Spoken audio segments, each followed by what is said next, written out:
अस्सलाम वालेकुम नाज़रीन। प्रोग्राम है गपशप, इसे कह सकते हैं या कोई भी नाम दे लें।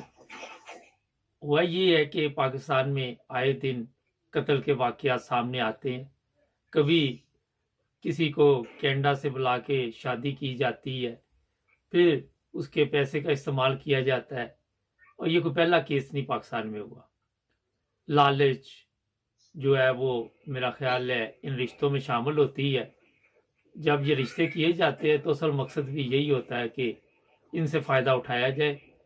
आज इसी सिलसिले में एक मोहतरमा हमारे साथ है, वो बताएंगी कि क्यों हम इस रास्ते पर चल पड़े हैं कि फिर कत्ल कर दिया जाता है और खुद भी मुसीबत में पड़ जाती है और अपने वालिदैन को भी मुसीबत में डाल देती है। अस्सलाम वालेकुम। वालेकुम सलाम। जी, अभी आपने जो जी मैंने बताया आपने सुन लिया, आप क्या कहेंगी इस बारे में?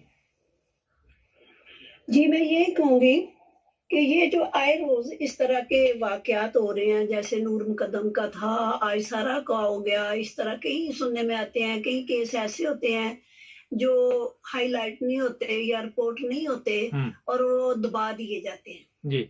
वो माशरे में इस तरह के मसाइल जो हैं उनको या बच्ची को मार दिया जाता है जब वो अपने तौर पे कोई कदम उठाती है या बच्चा उठाता है तो उसके लिए बड़े मसाइल पैदा हो जाते हैं। हुँ, तो इस तरह के जो हालात हैं हमारे माशरे में वो दिन-ब-दिन उनमें इज़ाफ़ा हो रहा है। हालाँकि आज की नस्ल जो है वो काफ़ी एजुकेशन में आ गई है, काफ़ी हुँ, एजुकेट है, लेकिन फिर भी इनमें खराबियाँ जो हैं वो बढ़ रही हैं। जी। बजाय कमी आने के इसमें खराबी जो है बढ़ रही है और आए दिन कोई ना कोई ऐसा वाक्य हो जाता है जैसे वो बच्ची थी वो ज़ारा के क्या नाम था उसका ज़हीर उसके बाप का नाम था कराची का केस था वो हुँ, इस तरह वर्गला के चली गई और कितना वालदैन परेशान हुए। हुँ, शुक्र है उसकी जान बच गई। जी। तो इस तरह के इतने सारे वाक़यात हैं, तो ये मैं ना अपनी जो बच्ची हैं उनको ये मैसेज देना चाहूँगी कि आप देखिए अब ये सारा कितनी तालीम याफ़्ता है, हुँ, कितनी बड़ी उसकी मुलाज़मत थी, लेकिन उसने अपने घरवालों को इत्मीनान में नहीं लिया और उनको बगैर उनकी सलाह-मशवरे से ना उनको पता चला और उसने आके इधर एक ऐसा बंदा जेड़ा कि ड्रग इस्तेमाल करता था, वो इस तरह के और उसके कई नशे थे। हुँ, जो अपना इतना बड़ा उसके वालिद का नाम था, तो वो भी उससे मुतनफ़्फ़र था, वो भी उससे अलग था। हुँ, तो उसने उसकी बातों में आके ये शादी रचा ली जी। और अब वो चाहती थी कि मेरे घरवालों को ये सारे जो है ना, ये इत्मीनान में लें और हमारी रुख़्सती हो जाए। और रुख़्सती से पहले-पहले उसने इतना सारा पैसा कि उसको मस्जिद का नाम लेके, कि गाड़ी का नाम लेके, कि प्रॉपर्टी का नाम लेके इतनी ज़्यादा रकम जो है वो उठा ली हुँ, और आखिर में जब उसने देखा कि ये अब इसको कुछ पता चल गया मेरे बारे में और उसने उसको कत्ल कर दिया। हुँ, अंजाम क्या हुआ उस बच्ची का, वो तो उसको बेहतर करना चाहती थी, वो तो उसके साथ बड़ी मोहब्बत और हमदर्दी रखती थी कि मैं इसको बेहतर कर लूँगी। हुँ, जैसे याज़मीन भी कह रहे हैं कि मैंने उसको समझाया कि किस बंदे से तुमने शादी कर ली, तो उसने कहा नहीं उसका दिल सोने का है, तो हुँ, वो इंशाल्लाह ठीक हो जाएगा।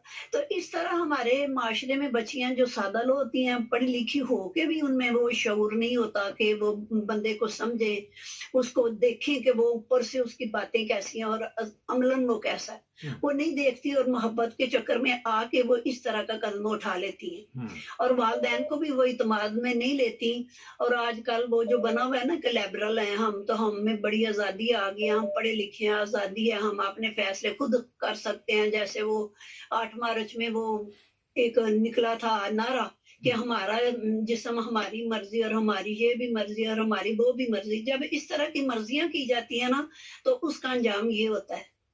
अ, जैसे नूर मुकद्दम वाला हुआ था, एक और भी जैसे ये हुआ था, एक जैसे एक हाँ, और केस का इज़ाफ़ा कर लें, वजीहा स्वाति केस एक पाकिस्तान में हुआ था। वो लड़की हाँ, जो थी 3 बच्चों की माँ थी। इस केस पे हुँ, हुँ, मैंने बड़े प्रोग्राम किए थे। आजकल ये अदालत में केस है, मगर मेरा ख़्याल हाँ, है कि हाँ, काफ़ी सुस्ती इसमें दिखाई जा रही है। वो लड़का मान भी गया था कि मैंने इसको कत्ल किया। हुँ, हुँ, तो ये हुँ, जो इश्क है यहाँ पे भी है। वो कहते हैं कि अंधा होता हुँ, है, हुँ। मगर थोड़ी-सी आँखें खोलनी चाहिए, बजाए इसके के बाद में बिल्कुल ही आपकी आँखें बंद हो जाएँ। जी, आप क्या कह रही हैं?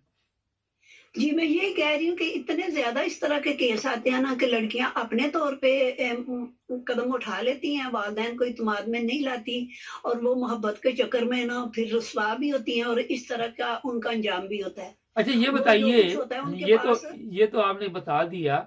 ये बताइए कि लालच बहुत शामिल है इन रिश्तों में।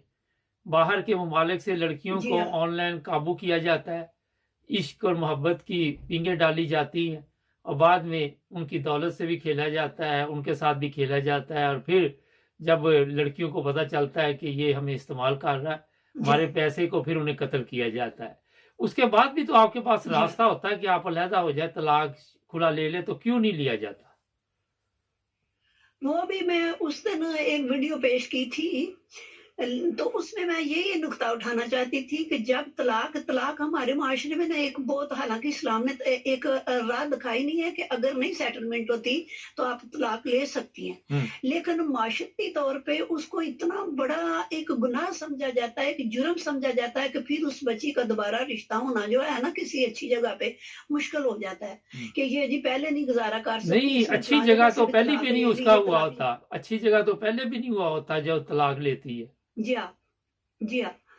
तो वो इस डर से, इस खौफ से फिर वालिदैन भी और बच्ची भी जो है ना वो एक नया स्टेप लेने के लिए तैयार नहीं होती और वो उसकी कोशिश होती है कि अभी चाहे ये नशई है, चाहे ये लालची है, चाहे ये किस तरह का, किस कैटेगरी का ये इंसान है, इसके साथ मैं गुजारा कर लूं, क्योंकि अगर मैं नई जगह पे जाऊंगी तो हो सकता है वो भी ऐसा हो। लेकिन मैं समझती हूँ कि इस तरह नहीं करना चाहिए। बच्चियों को पहले भी सोच समझ के अपनी जिंदगी का फैसला करना चाहिए और घर वालों को भी सख्ती नहीं करनी चाहिए। वो भी देखें, हर पहलू पे देखें और फिर रिश्ता करें।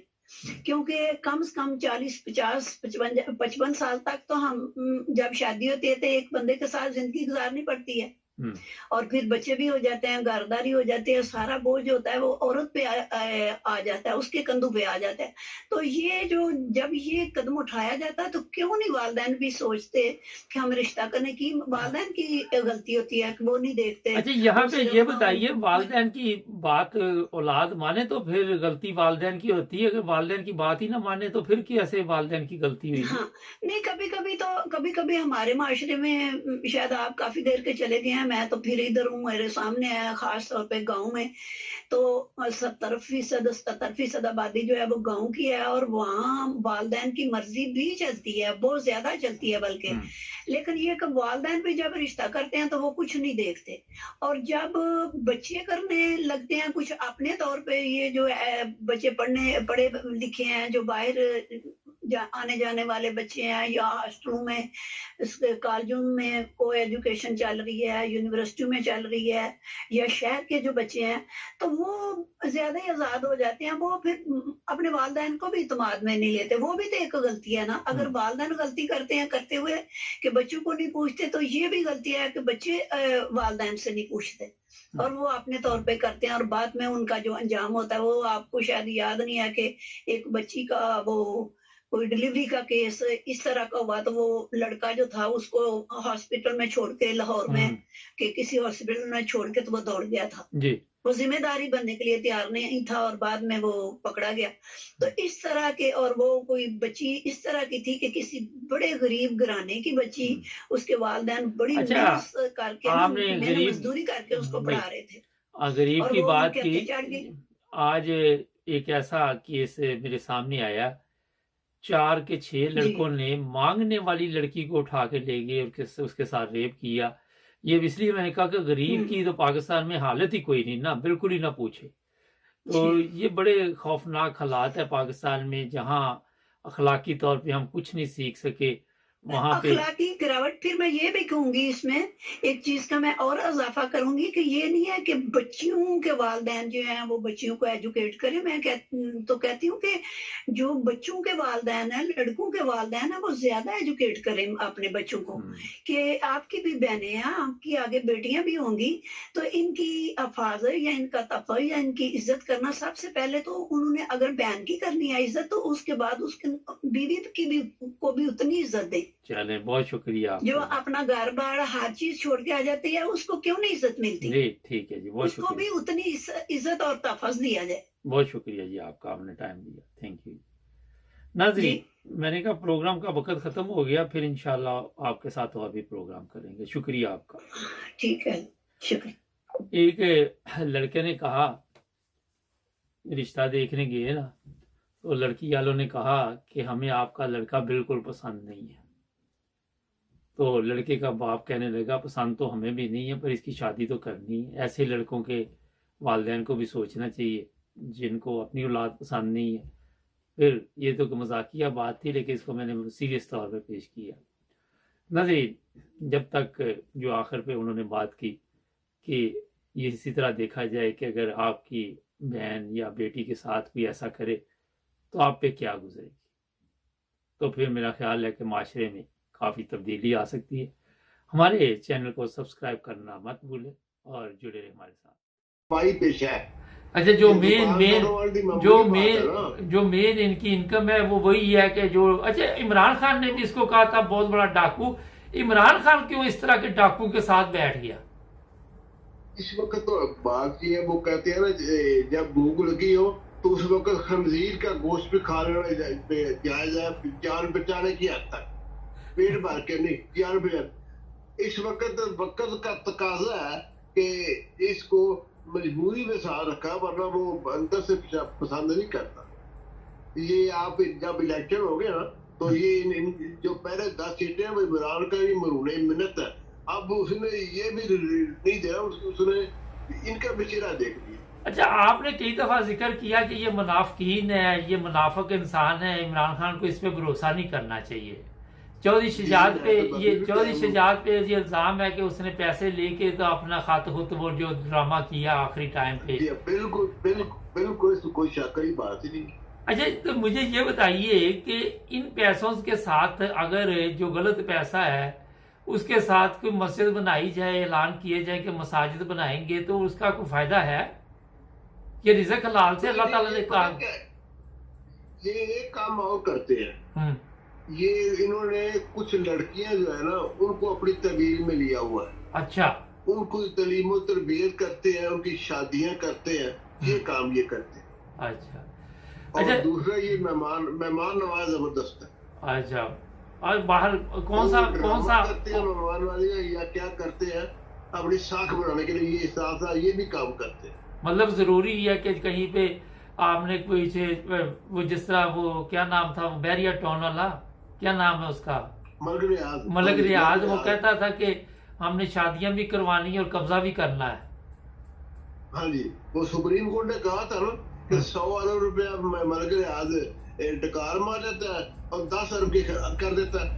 कभी मस्जिद बना दी, कभी किसी की शादी कर दी, कोई अस्पताल बना दिया, तो इस तरह तो काम नहीं चलता ना।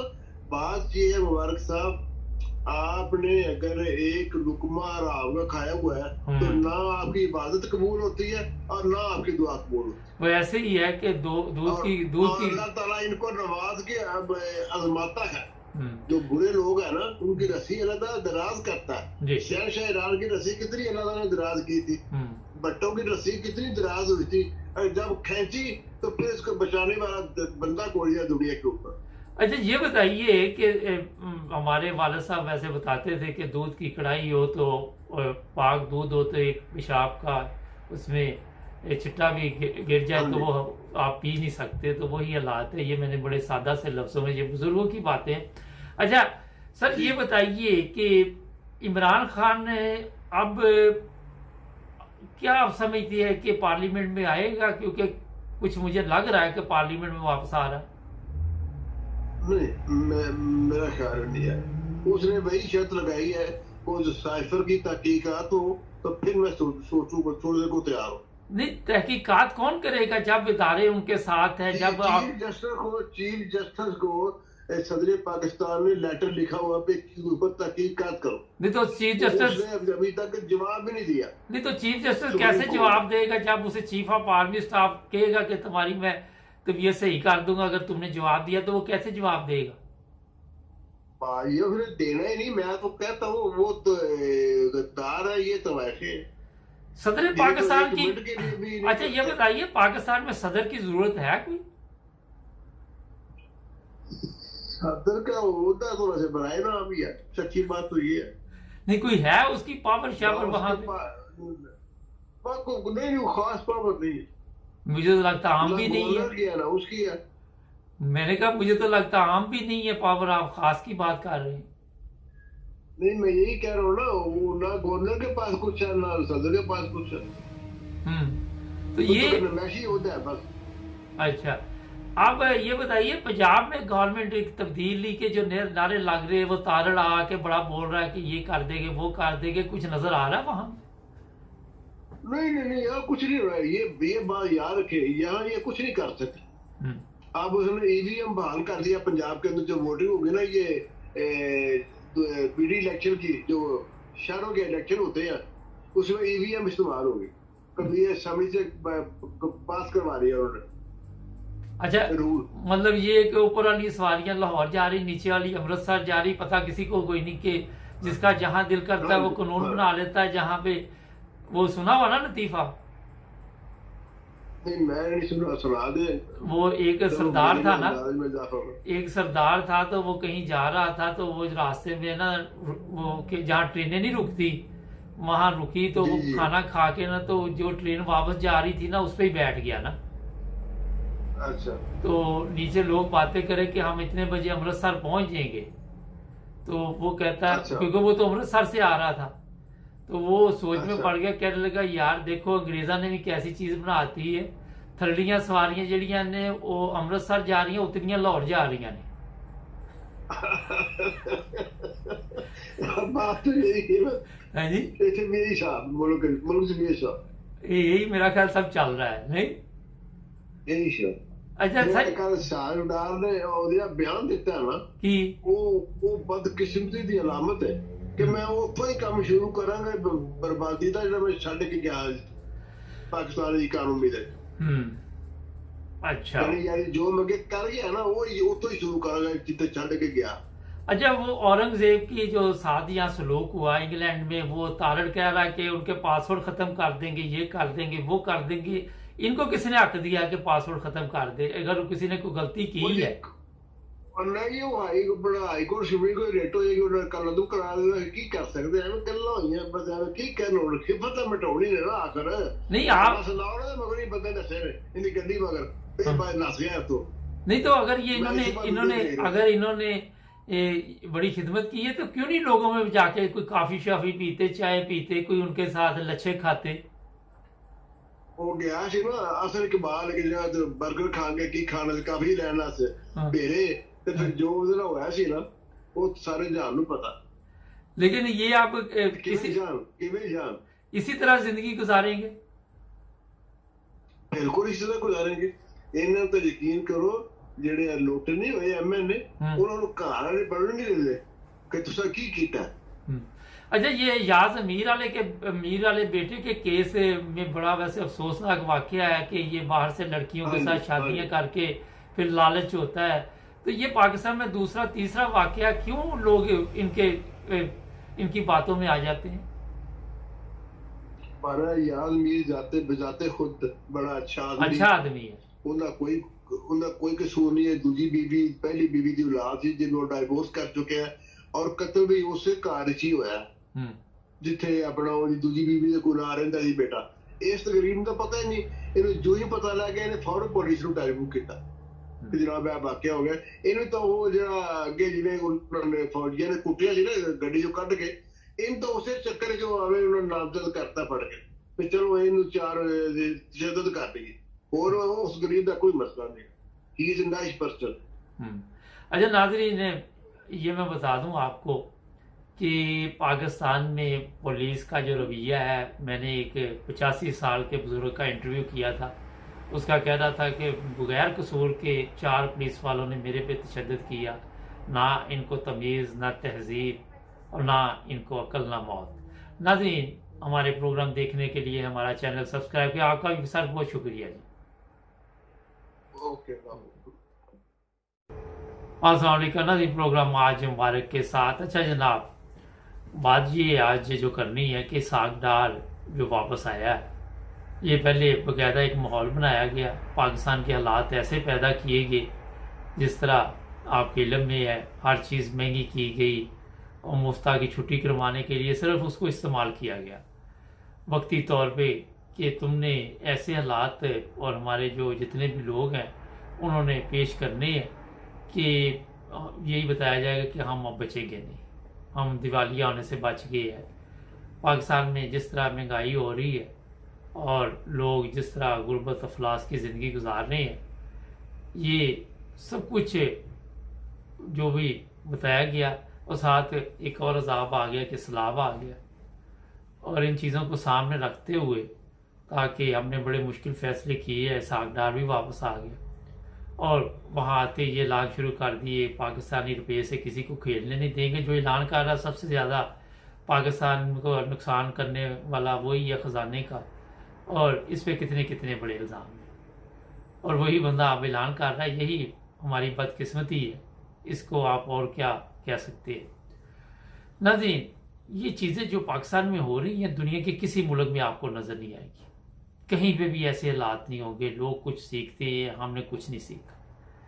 और आप देखें कि ये जो ऑडियो रोज़ाना एक लीक होती है, किसी अदालत ने अभी तक कोई नोटिस नहीं लिया कि जनाब ये आप क्या बातें कर रहे हैं, आवाम को कुछ बता रहे हैं और लोगों को कुछ जो टेलीफोन पे वज़ीर आज़म के साथ बातें हो रही हैं मरीम की, वो कुछ हो रही है, तो आप दयानतदारी से नहीं चल रहे। यहाँ मेरा 62-63 जो है वो इस्तेमाल नहीं होती, या पता नहीं पाकिस्तान में ऐसे लोगों पे नहीं लग सकती। ये सब चीज़ें क्यों हमारे मुल्क में है, ये सोचने वाली बात है। अगर आप देखें तो पंजाब में जो सूरत हाल है, वहाँ पे जो सैलाब के लोग हैं उनको जी वफाक वाले मदद नहीं कर रहे, और चौधरी परवेज़ लाई जो है वो मेरा ख्याल खिदमत कम कर रहा है और मजहबी नफरत में बढ़ चढ़ कर वो हिस्सा ले रहा है। जब वो हिस्सा लेता है तो और लोग भी लेना शुरू कर देते हैं। इसी तरह पाकिस्तान चल रहा है, कितनी देर ये चलेगा, कब तक पाकिस्तान के लोग ये बर्दाश्त करेंगे, ये सोचने वाली बात है। क्यों नहीं आज तक कोई भी बड़ा बंदा बोला, जिस तरह चीफ ऑफ आर्मी स्टाफ है उसने आज तक कोई बयान क्यों नहीं दिया, वो क्यों खामोश है? ये सवाल हमारे हर प्रोग्राम में होता है, मगर वो कोई बात नहीं कर रहा। उसको नहीं पता कि पाकिस्तान गलत चल रहा है। वो खुद कभी कहीं जाता है, कभी किसी के कहता है यहाँ मकान बनेंगे, कभी डैम बनेंगे। अगर सारा कुछ है ये पाक फौज नहीं करना तो हमारे जो सियासी लीडर है फिर उनको क्या करना? अगर हर चीज़ फौज सैलाब आ जाए, फौज हर काम फौजियों नहीं करना, दूसरा हेलीकॉप्टर गिर गया। आप देखिए कि ज़्यादा देर नहीं हुई थी, पहले गिरा, फिर उस पर केस बने, फिर इंक्वायरी हुई, अब दूसरा भी गिर गया। ये क्यों हो रहा पाकिस्तान? आप अंदाज़ा लगा सकते कितने हेलीकॉप्टर पाकिस्तान के पास होंगे? मुझे तो पता नहीं, किसी को पता हो तो मुझे ज़रूर बताइएगा। तो ये पाक फौज का क्यों हेलीकॉप्टर गिरता है? लोग सवाल तो करते ही है ना। अगर आप कहते हैं जी मौसम ख़राब है तो सब कुछ पहले पता चल जाता है कि आज क्या मौसम है, क्या आप इस तरह मैंने पहले भी प्रोग्राम किया था कि रोज़ाना आप देखते हैं फ़ज़ा में प्लेन पूरी दुनिया में चलते हैं, और जब मौसम ख़राब होता है तो वो फिर रोक लेते हैं कि जनाब मौसम ख़राब है। मुझे याद है मैं भी एक दफ़ा लाहौर गया तो धुंध बहुत थी, तो उन्होंने, मेरा कतर एयरलाइन थी, तो वो 3-4 घंटे हमें प्लेन में बैठना पड़ा। उसके बाद उन्होंने कहा जनाब कि आपको होटलों में भेजेंगे। फिर हमें मेरा शाम तक या एक रात होटल में रहना पड़ा, फिर सुबह दूसरे दिन प्लेन आया कि अब मौसम ठीक है। तो ये हमारे सिस्टम में या तो कोई ख़राबी है या क्या वजह है, मुझे समझ नहीं आ रही। यहाँ यूरोप में भी है, इतनी जल्दी जल्दी जिस तरह हेलीकॉप्टर गिर रहे हैं, तो पता करना चाहिए कि जो सिस्टम मौसम बताता है वो ठीक है या वो भी गलत है, हमारा जली है जिस तरह दूसरी चीज़ें हैं। ये मैंने वैसे ही एक बात की, अब इस पर इंक्वायरी शुरू ना हो जाए कि 9 बजे टीवी इंटरनेशनल पे ये बात है, लेकिन पता तो करना चाहिए ना। ज़्यादा एक दफ़ा इंसान कोई गलती होती है तो सीखता है कि जनाब ये दोबारा गलती नहीं होगी। जिस तरह हमारी गवर्नमेंट गलतियों पे गलती करती है, जिस तरह हमारे दूसरे इदारे गलतियाँ कर रहे हैं, अदालतें कर रही हैं, सारे कर रहे हैं, इसी तरह ये आए दिन एक हेलीकॉप्टर गिर जाना, ये भी मेरा हाल काफ़ी गरीब हमारा मुल्क है, काफ़ी नुकसान है हमारा। नाज़रीन, एक दो चीज़ें और हैं। फजल रहमान ने कहा जनाब कि इस ऑडियो जो लीक हो रही है इसकी इंक्वायरी होनी चाहिए। अब इसकी इंक्वायरी करेगा कौन? कल वज़ीर आज़म साहब की बातें मैं सुनता रहा और वहाँ पे बजाय वो अपने सवालात के जवाब देने के वो ये कहते रहे जी इमरान खान ने वो 5 तोले 3 तोले उर्दू में 5 कैरेट को क्या कहते हैं 3 कैरेट को क्या कहते हैं, ये सवाल कर के उन्होंने काफ़ी लंबी प्रेस कॉन्फ्रेंस की। इसमें अगर इमरान खान ने भी ये काम किया तो वो भी गलत है, ये नहीं कि वो ठीक है, सड़क बनवाई है जो भी बनवाया। अगर पहले तोशाखाना में जिस तरह, मुझे नहीं पता कि वो घड़ी जानी चाहिए थी, फिर उसकी वैल्यू क्या थी, फिर क्या हिसाब है वहाँ का, उसके मुताबिक चलना चाहिए। होता ये है कि हमारा कोई अपना बंदा जिसे हम पसंद कर रहे होते हैं वो गलत काम भी कर रहा होता तो हम कहते जनाब ये ठीक कर रहा है, और ये भी आप कह सकते हैं कि हम इंसाफ से काम नहीं लेते। तो जहाँ इमरान खान की गलतियाँ वहाँ उसे भी बताना चाहिए जनाब ये गलती आपकी है। जो पहले तोशाखाना में चीज़ें आई उनका भी साफ करना चाहिए। पिछले दिनों एक न्यूज़ तो चली थी हमारे पास भी कि पता नहीं कितने साल का ये साफ शुरू हो गया, बाद में दोबारा तो नहीं सुनी, दोबारा सिर्फ इमरान खान की घड़ी बार बार कल भी बताई जा रही थी। तो जब तक आप इंसाफ का म्यार जो है वो सबके लिए बराबर नहीं रखेंगे उस वक्त तक पाकिस्तान के हालात ठीक नहीं हो सकते। चीफ ऑफ आर्मी स्टाफ के मुतल्लिक आए दिन हमारे प्रोग्रामों में बताया जा रहा है कि वो 29 को जा रहे हैं अगले माह, अभी तक कोई कंफर्म नहीं है। आपको मैंने कई दफ़ा बताया कि हो सकता है ये एक सौदेबाजी हुई है कि आपने उस वक्त तक वज़ीर आज़म रहना है जब तक ये चीफ ऑफ आर्मी स्टाफ है, और अगर चीफ ऑफ आर्मी स्टाफ जाता है, कोई नया आ जाता है तो शायद ये गवर्नमेंट तब्दील हो जाए या हालात ऐसे ना रहे जिस तरह अभी नवाज शरीफ ने वापस आना है। अगर नया चीफ ऑफ आर्मी स्टाफ आता है तो फिर नवाज शरीफ के लिए मुश्किलात भी आ सकती है। और इस पे अभी तक कोई खुल के बातचीत भी नहीं हो रही, बस मीडिया पे भी जब सवाल किया जाता है तो गोलमोल जवाब दिए जाते हैं। कोई बिल्कुल ठीक ठाक तरीके के साथ अभी ना तो हमारी पाक फौज की तरफ से कोई बयान आया, ना वज़ीर आज़म साहब कल किसी को मुतमिन कर सके। जिस तरह वो सवाल वहाँ पे किए जा रहे थे, मुझे तो लग रहा था कई फरमाइशी प्रोग्राम भी वहाँ पे चल रहा था कि पहले बताया गया कि आपने कौन सा सवाल करना है। उसमें अब मैंने पूरी प्रेस कॉन्फ्रेंस नहीं सुनी, लेकिन वो मरियम ने जो बिजली की बात की उस पर किसी सहाफ़ी ने सवाल किया या नहीं किया कि अवाम को तो आप बता रहे हैं कि मुझे नींद नहीं आई रात को, सारी रात में डरावने ख्वाब देखती रही कि इतनी महंगी बिजली कर दी है, और वज़ीर आज़म को ये कह रही है कि बिजली महंगी कर दो। आप खुद अंदाज़ा लगाएं कि जिस तरह मैं अपने प्रोग्रामों में बताता हूँ कि अवाम के लिए ये मुश्किलात पैदा करेंगे, इसलिए कि अवाम अपने अजाब में पड़ी रहे, अपने जंजालपुरे में पड़ी रहे, कोई मेडिसिन के चक्कर में, कोई बिजली के चक्कर में। अभी सोशल मीडिया पे आप देखें कितने लोग आके बता रहे हैं कि हमारे बिल कितने आए। यहाँ यूरोप में भी बिजली के रेट बढ़े हैं, ये नहीं कि नहीं बढ़े, इंग्लैंड में, जर्मनी में, हर जगह पे। जर्मनी में तो ये भी अब इसका एक मसला बना हुआ गैस का कि वहाँ पे बड़ी कोशिश की जा रही है कि मुल्क के लिए गैस कैसे पूरी की जाए, और महंगी भी की गई है। मगर यहाँ इनकम ज़्यादा है, लोगों को महसूस नहीं होता, लोग किसी न किसी तरह अपने सिस्टम को चला लेते हैं। हमारे जब 5,000 वाला बिल 25,000 रुपये आ जाएगा तो कौन किस तरह चलाएगा, वहाँ तो इनकम नहीं इतनी। और यहाँ पर गवर्नमेंट भी मदद करती है, लोगों को पैसे देती है।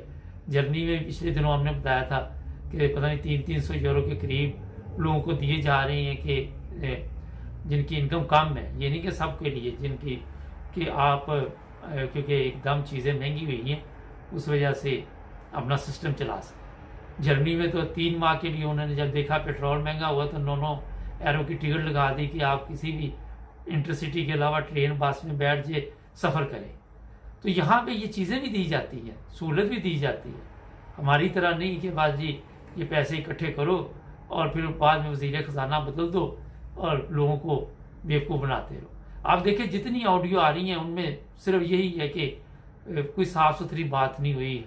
अगर कोई साफ़ सुथरी बात हो तो मेरा ख्याल वो ऑडियो कोई बनाए ना वीडियो बनाए।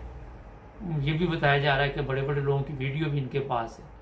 तो ये चंद चीज़ें मैंने आपको बताई है कि जब भी किसी बड़े मुजरिम को पाकिस्तान में लाना हो तो पहले हालात ऐसे पैदा कर दो जिस तरह ये नवाज शरीफ ने जब बाहर आना था तो ये मर गया, ये अभी इसका बक्सा बन जाना, अभी ये हो जाना, वो हो जाना।